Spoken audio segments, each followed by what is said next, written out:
Hoy vamos a continuar en la línea de lo que el próximo martes les proponíamos como una idea, una conversación, una charla amena, distendida, agradable, con tiempo sobre todo para que los candidatos a ministros de la Corte puedan expresar sus ideas.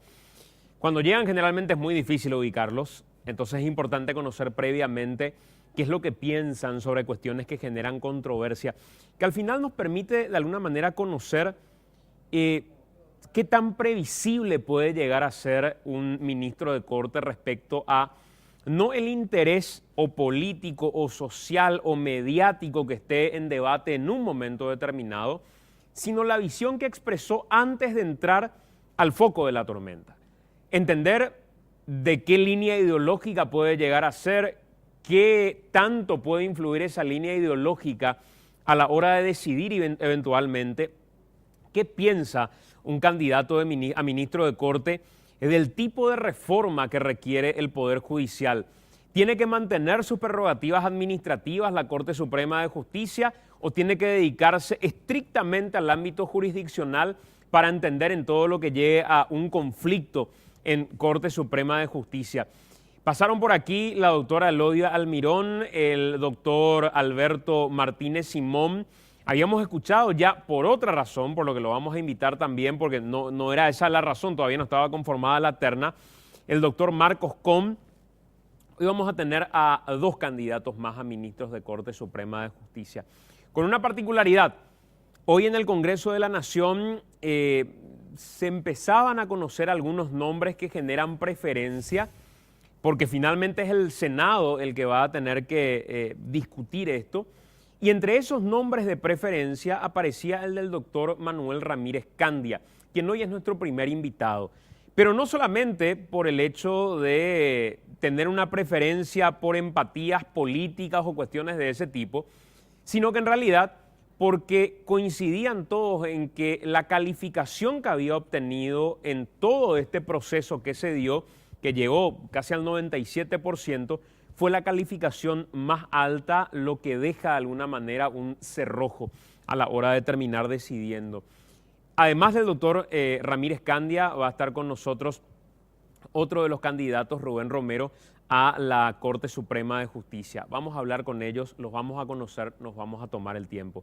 Doctor Ramírez Candia, ¿cómo estás? Bienvenido, gracias por acompañarnos. Muchas gracias por la invitación y estamos a disposición. Doctor, la idea es conocer un poco el perfil de los ministros de Corte. A diferencia de otros espacios periodísticos, acá tenemos un poco más de tiempo, por lo que vamos a charlar sin apuros, básicamente. ¿Quién es el doctor Manuel Ramírez Candia? ¿Cuál es su área de especialidad? ¿De dónde viene? ¿Cómo se define básicamente desde sus preferencias en el ámbito del derecho? ¿Qué cátedras son las que lleva el doctor Candia hoy por hoy? Sí, yo soy natural de San Roque González, departamento de Paraguarí. Hace 22 años y algo, cerca de 23 años, que soy miembro del Tribunal de Apelación, segunda sala en Coronel Oviedo. Y mi área de docencia, fundamentalmente Derecho Constitucional, Derecho Administrativo, Tributario y Finanzas Públicas, es decir, Derecho Público. Yo soy una persona que se dedica preferentemente al Derecho Público y también ejercemos la docencia en el módulo de Derecho Procesal Constitucional en la Escuela Judicial de hace más de 4 años. Y también ejercemos la función de gerenciar en el sentido de ser decano de la Facultad de Derecho de la Universidad Católica, sede Coronel Oviedo. Doctor, ¿por qué, digamos, en el momento en el que te pusiste a estudiar el derecho dijiste, esta es la rama en la que yo me quiero especializar? Porque convengamos que las ramas habituales de especialización van por el derecho penal, otros van más por lo civil, lo constitucional en algún momento se puso quizá de moda, lo administrativo quizá algunos tomen con mayor cautela. ¿Por qué elegiste esa área de especialización? Bueno, en el 91, primeras elecciones municipales. Entonces tuve la suerte de incorporarme a la asesoría jurídica de un municipio importante hasta ahora, que es Pedro Juan Caballero. Entonces esa situación marcó mi preferencia hacia el derecho público, en especial el derecho administrativo. Y después en el ámbito de la docencia sí tuve la oportunidad de incursionar en el derecho constitucional y entonces eso fue lo que marcó mi preferencia. En definitiva, el derecho público para mí es muy importante por varias razones. Primero porque es regulación de una de las manifestaciones del poder público. Claro. Y además es un derecho que se centra en el principio de legalidad, entonces todo es más fácil. Aquello que suelen utilizar, que viene del derecho público, que siempre es motivo de debate, si está estrictamente escrito, si está prohibido, si está permitido, cuando es extensivo ese principio a otras ramas de aquellos que no están ejerciendo la función pública y que de por ahí están en algún cargo electivo, pero no en la función pública propiamente, ¿es aplicable ese principio, doctor? ¿Cómo y dónde se aplica ese principio de derecho administrativo? El principio de derecho administrativo es fundamental, el principio de juridicidad o legalidad. Es decir, todo lo que está autorizado en la ley se puede realizar, lo que no está autorizado, no. Lo contrario al principio de la libertad jurídica que está en el artículo 9 de la Constitución. Lo que no está prohibido está permitido. Eso es para el ciudadano, ¿verdad? Pero sin embargo, para el Estado, para el funcionario público, solamente el principio de juridicidad. Solamente se tiene que hacer lo que está autorizado en la ley.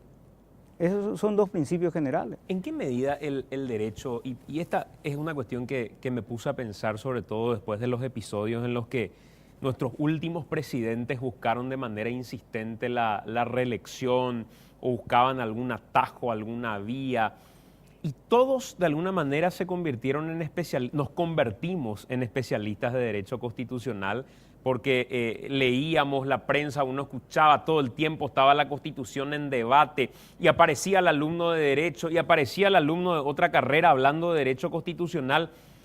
¿Crees como un hombre que viene de la rama del Derecho Constitucional que fue sano ese debate que se dio sobre el Derecho Constitucional o llegó un punto en el que ya se terminó forzando tanto la interpretación que se apartó de lo que verdaderamente buscaba nuestra Constitución en algún momento? Bueno, en primer lugar, el hecho de que sea objeto de debate es importante porque en definitiva eso hace que la discusión se enriquezca y realmente el derecho constitucional tiene esa particularidad.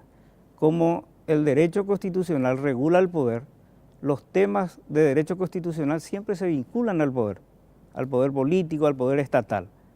En definitiva, la discusión es importante, enriquece a la ciudadanía. Pero otra cosa es la interpretación forzada, distorsionada, interesada. Por eso, eso también genera un problema, porque todo cree que todo es opinable, que en derecho todo es opinable, que no hay certeza. Y no es tanto así, como yo suelo decir, acá, ¿cómo se puede probar tal cosa? Solamente se prueba con testigos o con pruebas laboratoriales, ¿verdad?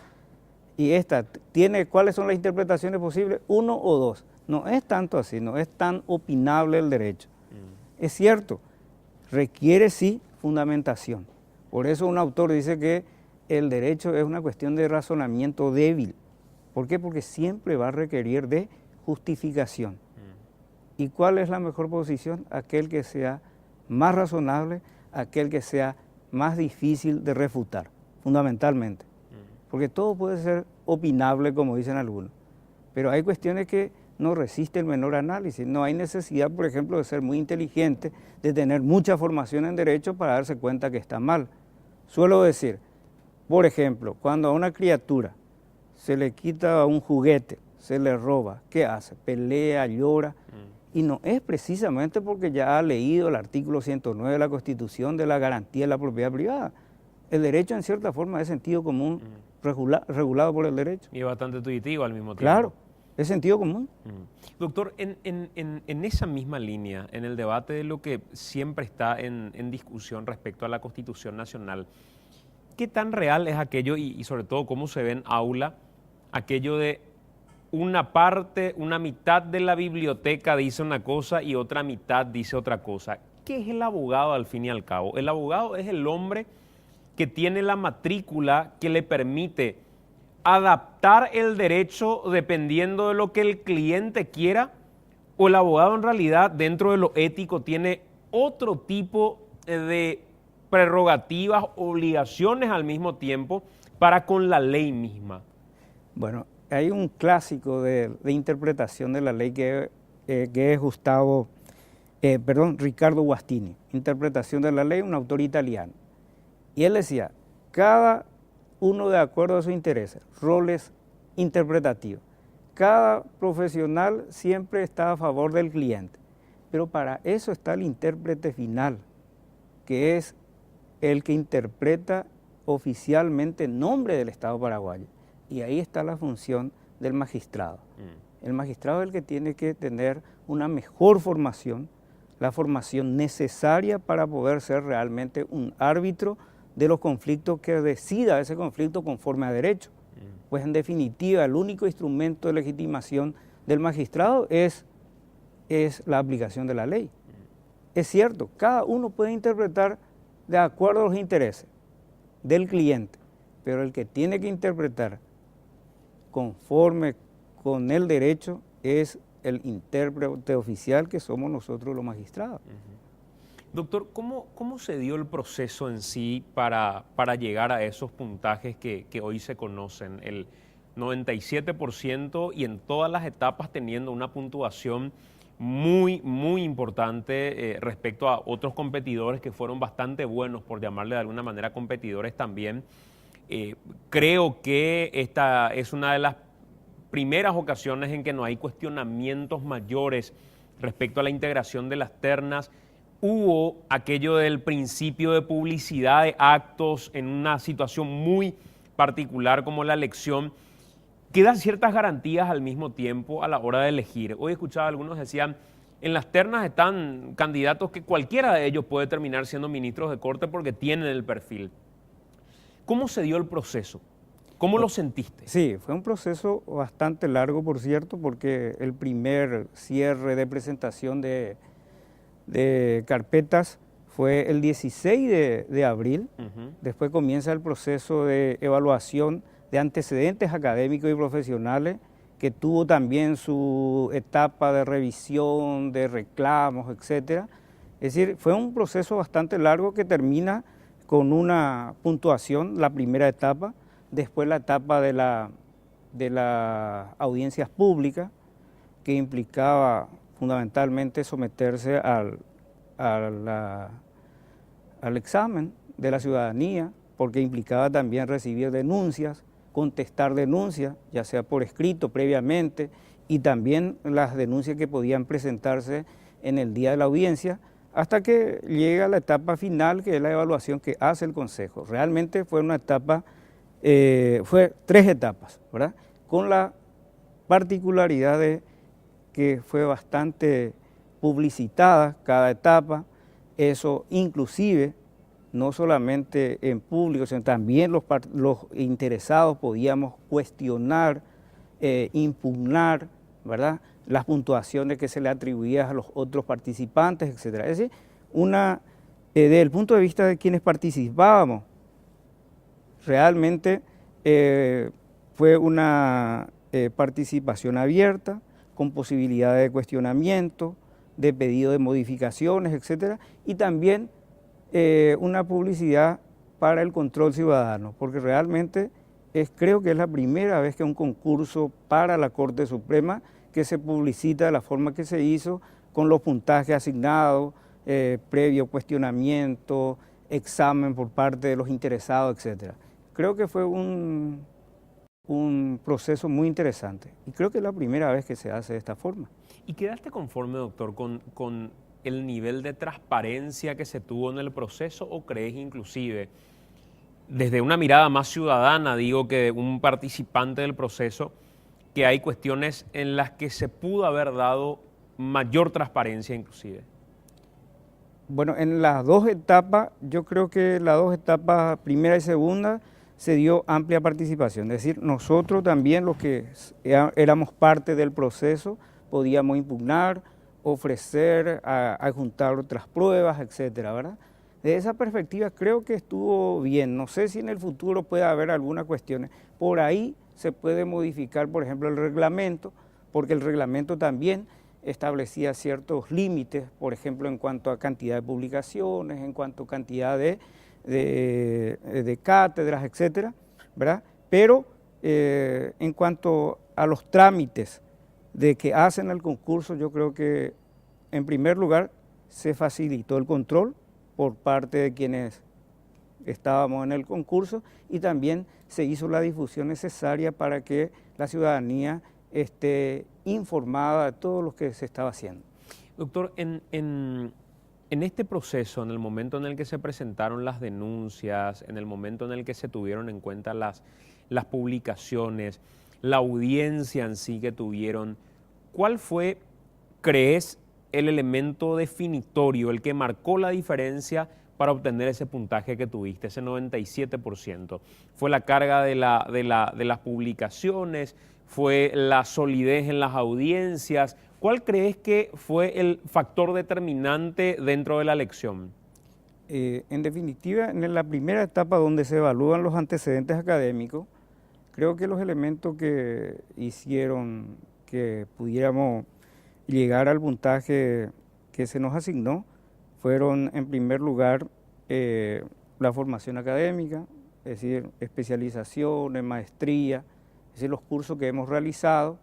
Después creo que todos en publicaciones, todos teníamos casi el mismo porcentaje, pero fundamentalmente creo que es la formación académica en cuanto a especializaciones, maestría, y después en la cuestión de docencia, como solamente se puntuaban dos cátedras, 2 publicaciones, creo que no hay mayores diferencias. Y en la segunda etapa yo no sabría decir, porque yo traté de exponer cuáles eran mis puntos de vista, conforme a lo que establecía el reglamento, y no puedo decir cuál fue el elemento determinante, pero en la primera etapa sí, yo creo que fue la cuestión de la formación académica.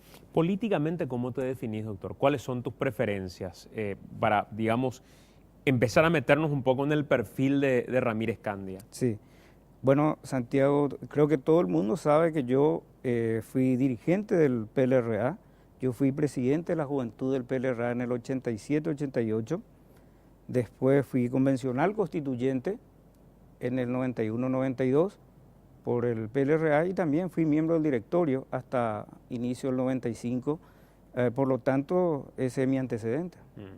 Y digamos, si tuvieras que definirte política ideológicamente, ¿dónde te situarías?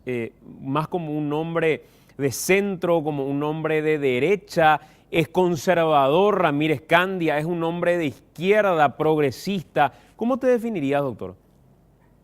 Un solo dato, cuando nosotros presentamos nuestra candidatura en el 90, el movimiento que integrábamos se llamaba Por una Juventud Progresista. Por lo tanto, eso ya revela, estando en el PLRA y reivindicando, por ejemplo, esa denominación, ya revela cuál es nuestra posición. Y dentro de esa línea progresista en la que te definís, ¿cuáles son tus banderas? Si tuvieras que decirnos, en mi cabeza, en mi visión política, jurídica, social del país, estos son los grandes temas que deberían estar en debate y no están, desde la visión de un progresista.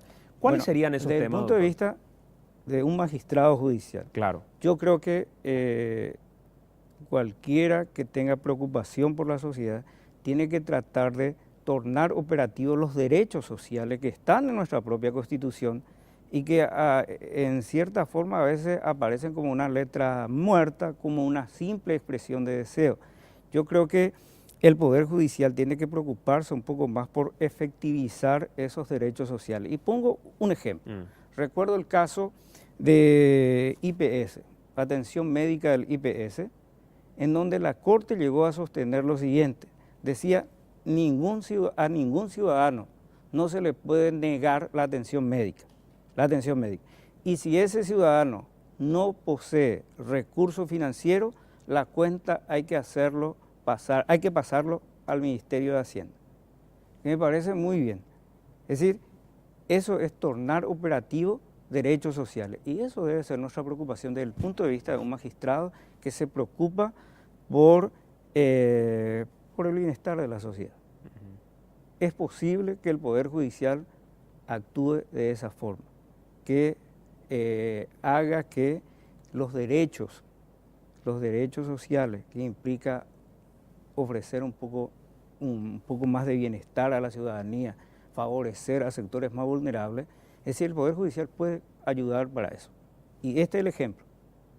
Este ejemplo que la Corte decidió en el 2012, en donde decía, no se le puede negar a ningún ciudadano el derecho a la asistencia a la salud. Y el Estado es el principal responsable. Así que si no puede pagar, hay que pasar a Hacienda. Doctor, hablando de la Corte Suprema de Justicia, ¿qué tan cercana crees que es la Corte a las necesidades del país? ¿Qué tan efectiva es la Corte en cuanto al tiempo de resolución de aquellas cuestiones que hacen al interés general y que tienen un impacto importante en la sociedad? Sí, yo creo que todo el mundo coincide en eso, que la Corte lastimosamente es una Corte muy morosa. Y voy a citar datos que expone el doctor Juan Carlos Mendonca en un libro, El Derecho Vivo, que toma como dato el 2016. Y señalaba que, por ejemplo, la sala penal produce un poco más de 3,2 resoluciones por día. La sala menos productiva, civil, que ni siquiera produce el 1%. La sala más productiva, la sala constitucional 4,5. Pero con todo eso, tiene un alto nivel de morosidad. Y además de eso, cualquiera puede tener en cuenta de que en los casos que realmente interesa a la sociedad, en los casos conflictivos, e incluso, por dar un ejemplo, los casos que involucran a los magistrados en acciones de inconstitucionalidad contra resoluciones del jurado, la Corte tiene un retraso considerable. Hay resoluciones que en un promedio sale después de 3 años.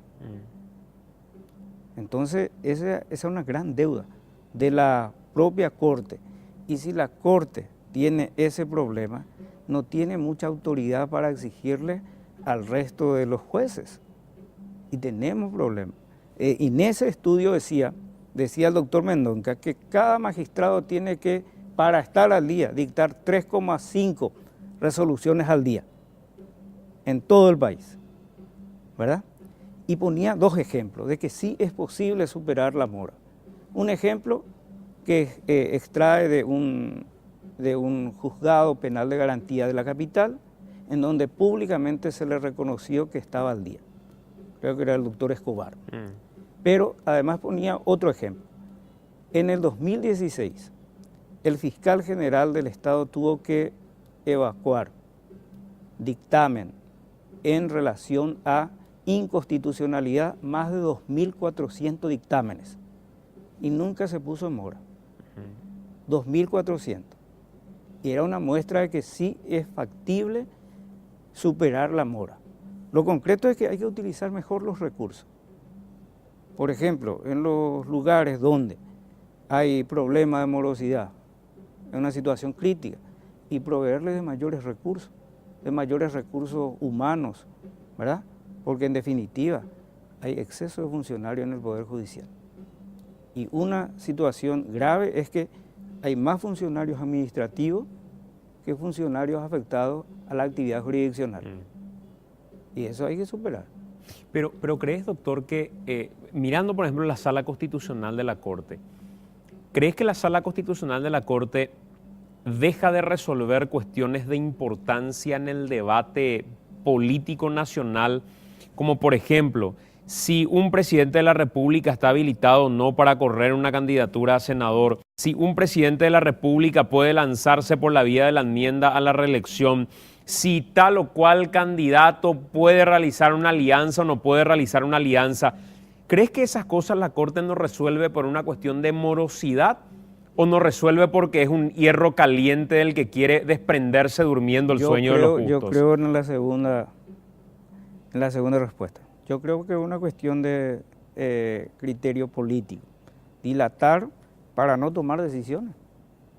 Y eso hay que superar. ¿Cómo superar eso? Y tomar las decisiones en forma oportuna, porque así se evita conflictos innecesarios. Hay conflicto que generó muerte de ciudadanos, Sí. ¿verdad? Que se pudo haber evitado si es que la Corte tomaba una decisión oportuna. ¿Te referís al caso Rodrigo Claro, Quintana? me refiero a eso. Y yo creo que en los casos en donde interesa a la ciudadanía y donde puede generar crisis política, conflicto de poderes, la Corte tiene que resolver en forma lo más rápidamente posible los conflictos que se sometan a su consideración. ¿Vos crees que hay una responsabilidad de la Corte, doctor, en ese tipo de episodios? El caso de Rodrigo Quintana o el episodio del 31 de marzo, el 1 de abril, ¿crees que ahí hay una responsabilidad también de la Corte al no haber resuelto esa cuestión de inmediato? Con todo respeto de los miembros de la Corte, yo creo que sí. Porque una decisión oportuna creo que hubiera evitado situaciones de esa naturaleza.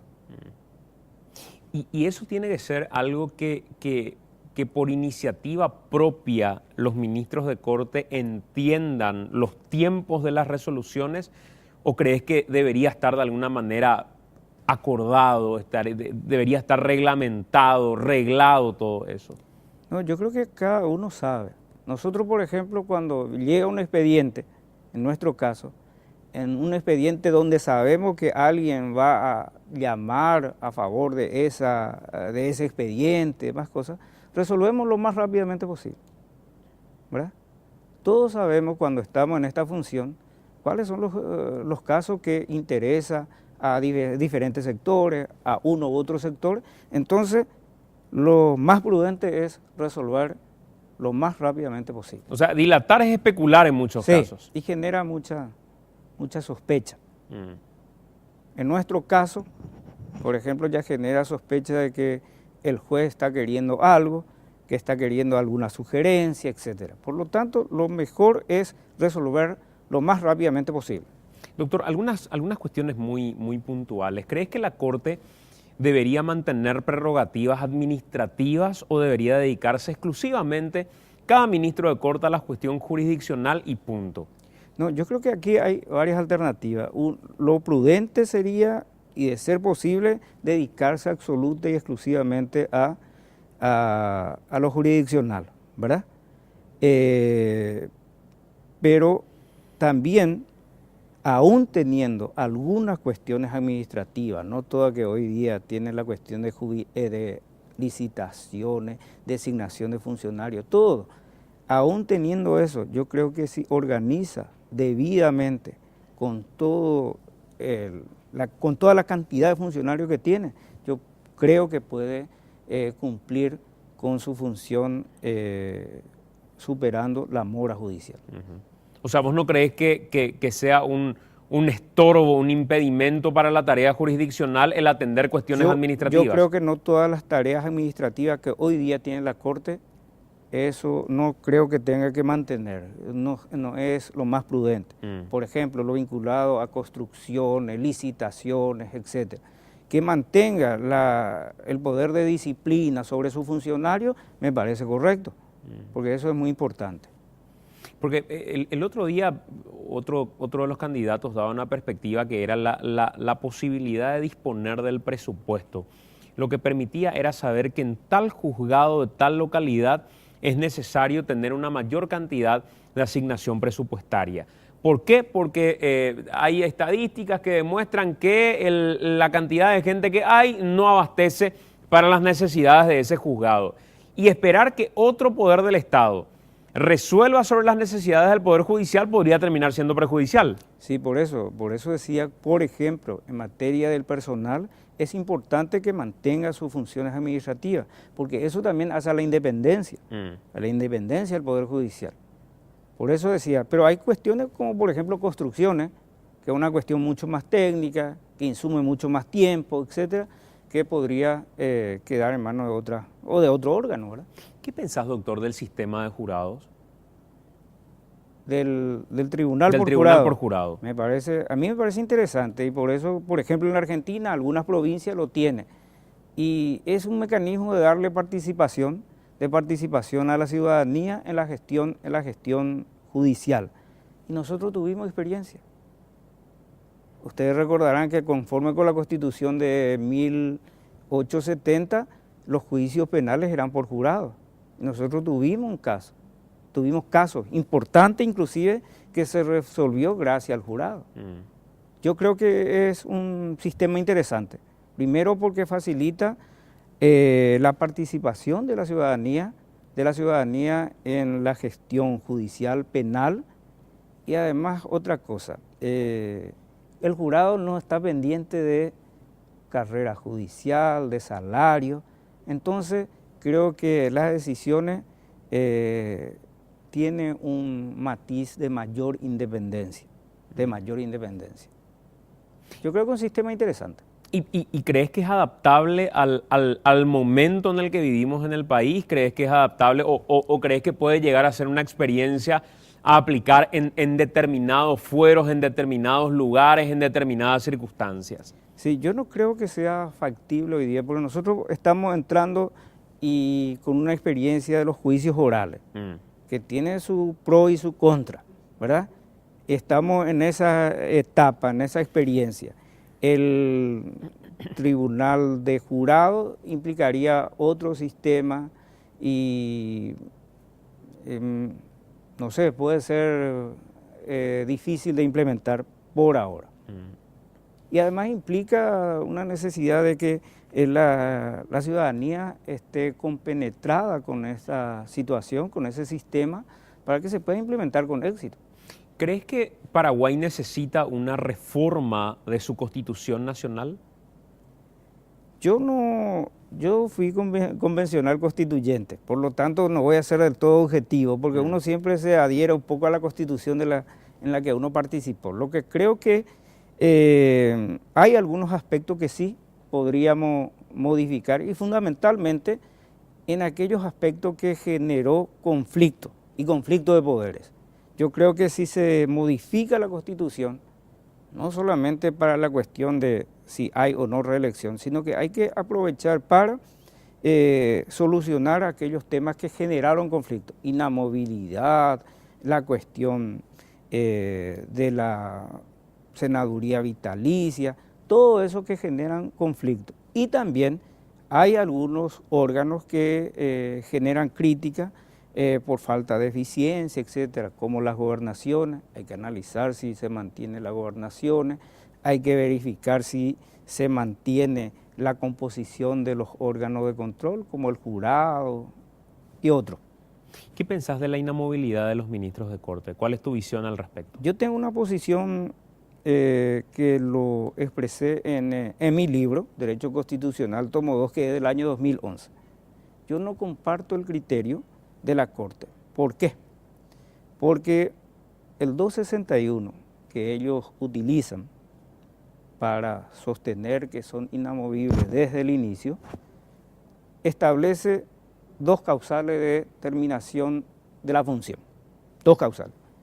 Uno, por sanción, que es el juicio político. 2, causal biológica, que es 75 años.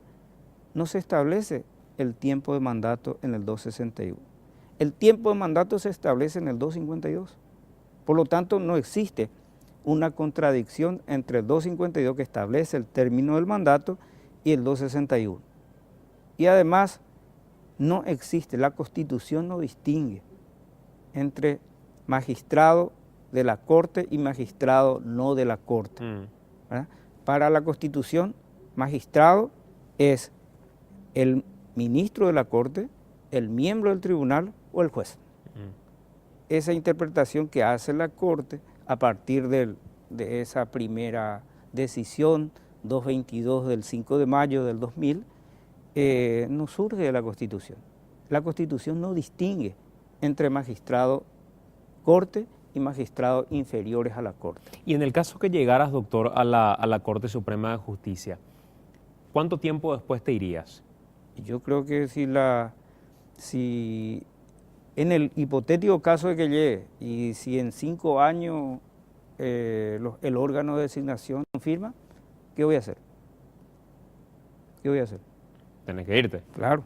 Y no hay forma de recurrir, en este caso, a eso que echaron mano en su momento los ministros de corte. Pero lo que sí hay que señalar, y lo tengo que decir con claridad, la Cámara, o sea, el Poder Legislativo, creo que ya dictó una ley estableciendo que los ministros de la Corte son inamovibles desde el inicio. Pero eso se puede, si yo tuviera que decidir sobre la constitucionalidad o no de esa disposición normativa, que ahora está vigente, yo me mantendría en mi posición conforme con lo que dispone la Constitución actualmente vigente. Doctor, y en la línea de lo que debe cambiar o de lo que debe debatirse de la Constitución que bien citabas, y es parte de un ping-pong que hacía con los demás candidatos también, ¿es posible la reelección por la vía de la enmienda? Una simple lectura, una simple interpretación literal de la Constitución nos lleva a sostener que no. ¿Por qué? El 290 dice, no podrá utilizarse la vía en la enmienda para 5 cuestiones. Una de esas cuestiones es duración del mandato. Y si uno lee el título del artículo 229, donde se establece la reelección, dice duración del mandato. Por lo tanto, una simple interpretación conforme el título, interpretación ad rúbrica, como dicen algunos, nos permite concluir de que no es factible. Y además, en el lenguaje común, ¿cómo se dice? El gobierno de Stroessner duró 5 periodos. Exacto. O duró 35 años. Por lo tanto, conforme con la interpretación literal, ad rúbrica, conforme con la interpretación del lenguaje común inclusive, yo concluyo de que no es factible la modificación de la reelección por vía de la enmienda. Un presidente de la República en ejercicio puede candidatarse a otro cargo como el de senador, por ejemplo, y para candidatarse, ¿cuánto tiempo antes debería renunciar? 6 meses antes, como el gobernador, como el intendente. Eso es claro. ¿Eso significa que puede candidatarse a senador? Bueno, en primer lugar, para que se pueda candidatar, primero tiene que renunciar. Y en segundo lugar, tiene que renunciar y que se le acepte su renuncia a la senaduría vitalicia. Que otra cosa. O sea, son dos situaciones. Para entender nomás. Cartes es presidente de la República. Sí. Para ser candidato, no para ser senador, para jurar como senador, para ser candidato tuvo que haber renunciado 6 meses antes. Sí. Si se da la renuncia para hacer campaña, no siendo más presidente de la República, ahí hay luz verde. Sí, pero también él siendo expresidente de la República es senador vitalicio. Por lo tanto tiene que renunciar a eso, como ocurrió en un momento y se le rechazó a Nicanor, ¿verdad? Son 3 situaciones. Primero, renunciar al cargo. Según mi interpretación, primero renunciar al cargo, segundo renunciar y la aceptación de su calidad de senador vitalicio. O sea que no es una situación fácil. Y a partir de ahí puede postular a la senaduría. Sí. Pero no mientras es presidente, es candidato al mismo tiempo. Pero no puede decir, un intendente municipal no puede ser candidato a diputado y senador. Un gobernador no puede ser. ¿Y por qué razón el presidente tendría que ser? Que es un cargo mucho más importante. ¿Y de dónde sale, doctor, el tiempo al que hace referencia cuando no está expresamente escrito eso? No, y está para los gobernadores. Pero en el caso del presidente, digo... Sí, pero si, por ejemplo, ¿por qué se exige que el gobernador, el intendente tenga que renunciar? Para que no utilicen los bienes que forman parte del patrimonio nacional en su campaña. Y sí, el argumento, diríamos a fortiori, si la Constitución exige a cargos inferiores como gobernadores, ¿verdad?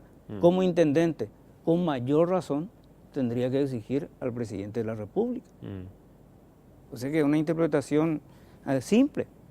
Cuando la Constitución Nacional respecto a la senaduría vitalicia dice, salvo que haya sido destituido por juicio político, eso implica que quien fue destituido por la vía del juicio político puede ser candidato a senador, o significa que no tiene el derecho de ser senador vitalicio. El que fue destituido y hallado culpable no es senador vitalicio. Senador vitalicio es un privilegio, un honor que se otorga a una persona que tiene dos condiciones. Uno, haber sido electo presidente democráticamente, no para llenar solamente un periodo presidencial, etcétera, ¿verdad? No designado. Y en segundo lugar, que no haya sido encontrado culpable en un juicio político. Por lo tanto, si fue encontrado culpable en un juicio político, ¿verdad?, y destituido por esa razón, no es senador vitalicio. Y no tiene ese honor, entonces, no Sí, puede. sí. Ahora, con esa interpretación, la anterior que dabas, doctor, al haberse candidatado todo un periodo después de haber sido presidente de la República, Nicanor Duarte Frutos, sí hoy tiene una candidatura que fue válida a senador de la Nación. Bueno, él tiene un problema, ¿verdad? Él había renunciado a su calidad de vitalicio, pero el Senado no le aceptó. Ese es el problema. Es el problema que él tiene. Él sigue siendo técnicamente, al no aceptarse esa renuncia, técnicamente sigue siendo senador vitalicio. Y cuando él argumenta que le dieron el acuerdo para ser embajador. Pero esa es otra cuestión, totalmente otra cuestión. Acá la cuestión es o no senador vitalicio, y sigue siendo. Doctor, ¿qué opinas de la ley de paridad? ¿Crees que es necesaria una ley de paridad en nuestro país o no? Bueno, una ley de paridad podría darse, a mi modo de ver, en el tema, por ejemplo, de los cargos electivos, ¿verdad? Los cargos electivos sería importante para propiciar realmente la participación de la mujer en los cargos electivos, porque hay que reconocer que hay una discriminación en ese sentido. Es más, a veces se da de que para suplir esa necesidad, la clase política designa a personas allegadas, o la esposa, bueno, pero en definitiva, yo creo que puede ayudar para mejorar la participación, por ejemplo, de la mujer en los cargos de representación popular. ¿No crees que sea inconstitucional la ley de paridad? La verdad que yo todavía no analicé esa cuestión, pero tendría que ver, porque la Constitución también establece dos cuestiones, es decir, pero para los cargos no electivos, idoneidad e igualdad. Pero para los cargos electivos deja abierta la situación, ¿verdad? Por ahora yo, en principio, y tengo que ser muy honesto, todavía no analicé a profundidad, pero en principio no veo inconstitucionalidad, en principio. ¿Qué opinas de la unión civil igualitaria? De la unión civil igualitaria, y por el momento yo me aferro a lo que prescribe la Constitución. Además, yo soy decano de la Facultad de Derecho de la Universidad Católica. ¿Y la eutanasia, doctor? Y yo no estoy a favor de eso, ¿verdad? Porque habría que ver en qué sentido. Y en definitiva, yo en principio no estoy de acuerdo con la eutanasia. Doctor, ¿qué tenemos que esperar de vos si llegaras a la Corte Suprema de Justicia? Ese primer mes, en ese primer momento en el que tomás posesión del cargo de ministro de Corte Suprema de Justicia, ¿qué hay que esperar de vos en ese lugar? En definitiva, lo que se puede esperar de mí en toda la función, si cabe la situación, es lo mismo que hace tiempo estoy ofreciendo dentro del Poder Judicial. Primero, honestidad, laboriosidad, formación técnica en el ejercicio de la profesión, en el ejercicio de la magistratura, fundamentalmente eso. Y creo que en los primeros meses, si se da la situación, va a ser una situación de dificultad, porque hay que entender de que cualquiera quien integre la Corte en este proceso de modificación, de reforma de la Corte, tiene que trabajar y procurar construir lo que ya dije, un poder judicial creíble. Y la construcción de ese poder judicial creíble puede generar resistencia desde dentro. Entonces los primeros meses creo que puede ser de dificultades. Pero repito, lo que puede esperar la ciudadanía de mi trabajo es honestidad, laboriosidad y formación técnica.